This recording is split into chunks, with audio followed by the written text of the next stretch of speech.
রকম চাল ডাল ভেজানোর ঝামেলা ছাড়াই একদম নরম তুলতুলে ইনস্ট্যান্ট সরু চাকলি পিঠা তৈরির সহজ রেসিপি এর আগের ভিডিওতে আপনাদের সঙ্গে শেয়ার করেছি, যেটা আপনারা সকলেই ভীষণভাবে পছন্দ করেছেন।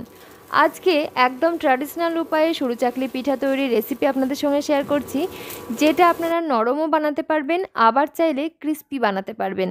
নিট ধোসা তৈরির রেসিপিটাও আজকের এই ভিডিওতে আপনাদের সঙ্গে শেয়ার করব। তবে তার আগে আপনাদের সকলকে জানাই সিম্পল কুইজিন বাংলায় নতুন বছরের প্রথম পর্বে ওয়ার্ম ওয়েলকাম।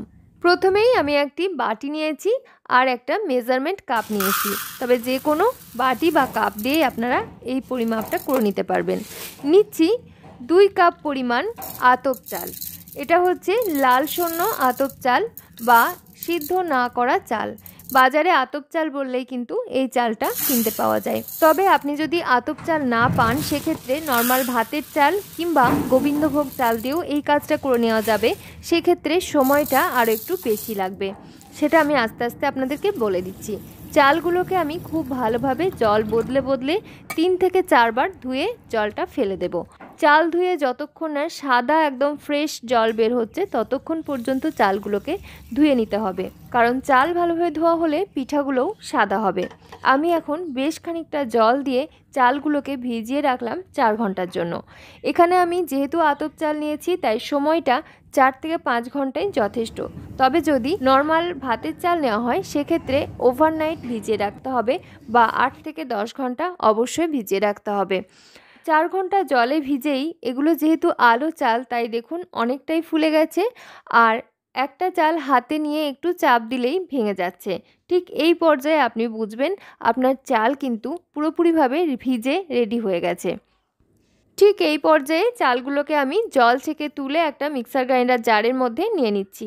এই সময় খেয়াল রাখতে হবে চালের মধ্যে খুব বেশি পরিমাণ জল যেন থেকে না যায়। জাস্ট ব্লেন্ড করার জন্য যে পরিমাণ জলের প্রয়োজন সেই পরিমাণ জল থাকলেই হবে। আমি এগুলোকে এবার খুব ভালোভাবে ব্লেন্ড করে নিচ্ছি। দরকার পড়লে খুব সামান্য পরিমাণ জল আপনি অ্যাড করতেও পারেন। খেয়াল রাখতে হবে চালগুলো যেন একদম পারফেক্টলি ব্লেন্ড হয়ে যায়, মানে একদম স্মুথ একটা পেস্ট তৈরি হয়। মিশ্রণটা আমি একটা বড় সাইজের মিক্সিং বোলের মধ্যে ঢেলে নিলাম, আর এর সঙ্গে যে কাপ মেপে চাল নিয়েছিলাম ওই কাপেরই 1 কাপ পরিমাণ জল মিক্সার গ্রাইন্ডারটা বুলিয়ে নিয়ে অ্যাড করে দিলাম।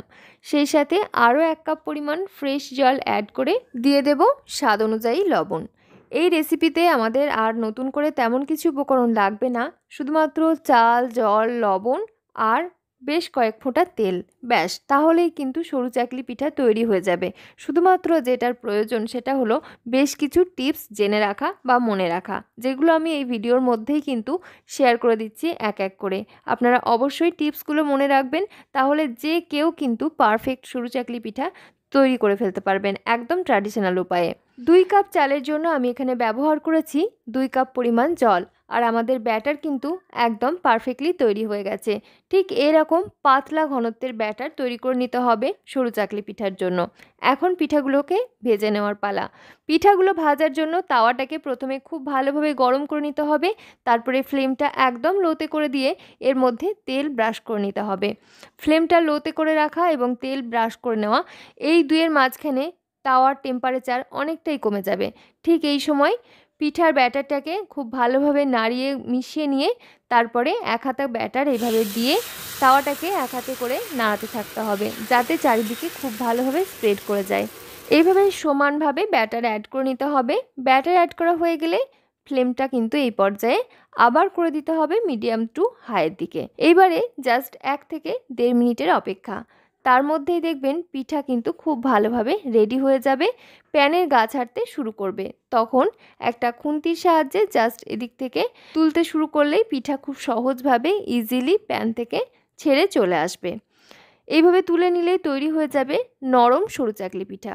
এবারে যদি আপনি মুচমুচে বা ক্রিস্পি পিঠা পছন্দ করেন, সেক্ষেত্রে এই পর্যায়ে পিঠাটাকে তুলে না নিয়ে আরও 2 মিনিট মতো একদম লো ফ্লেমে রেখে দিলেই তৈরি হয়ে যাবে একদম ভীষণই মুচমুচে একটা পিঠা, যেটা নলেন গুড় দিয়ে খেতে ভীষণই ভালো লাগে আর এমনিও খেতে ভালো লাগে।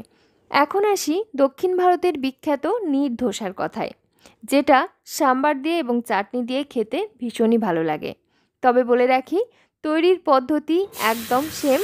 নরম সরু চাকলি পিঠা যেটা আমি বললাম একই পদ্ধতি, জাস্ট পিঠাগুলো পরিবেশন করা হয় চাটনি এবং সাম্বার দিয়ে।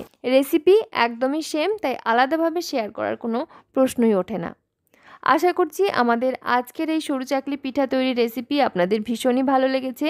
টিপস এবং ট্রিক্সগুলো অ্যাপ্লাই করে আপনি যদি বাড়িতে বানান, ভীষণ ভালো নরম তুলতুলে সরু চাকলি পিঠা তৈরি করে নিতে পারবেন। একই রকমভাবে আমার ভীষণ প্রিয় মুচমুচে পিঠাটাও আপনারা বানিয়ে ফেলতে পারবেন। আজকের রেসিপি এখানেই শেষ করছি। ভিডিওটি যদি কোনো রকমভাবে আপনাদের কোনো প্রকার কাজে আসে তাহলে অবশ্যই একটা লাইক দেবেন, কমেন্ট করতে পারেন। সিম্পল কুইজিন বাংলা চ্যানেলে নতুন দর্শক হয়ে থাকলে অবশ্যই আমার এই ছোট্ট চ্যানেলটি সাবস্ক্রাইব করে সঙ্গে থাকবেন। আজকের মতো এখানেই বিদায় নিচ্ছি। ফিরে আসছি আগামী পর্বে নতুন আরও কোনো নতুন রেসিপি নিয়ে। সকলে খুব ভালো থাকবেন, সুস্থ থাকবেন। ধন্যবাদ।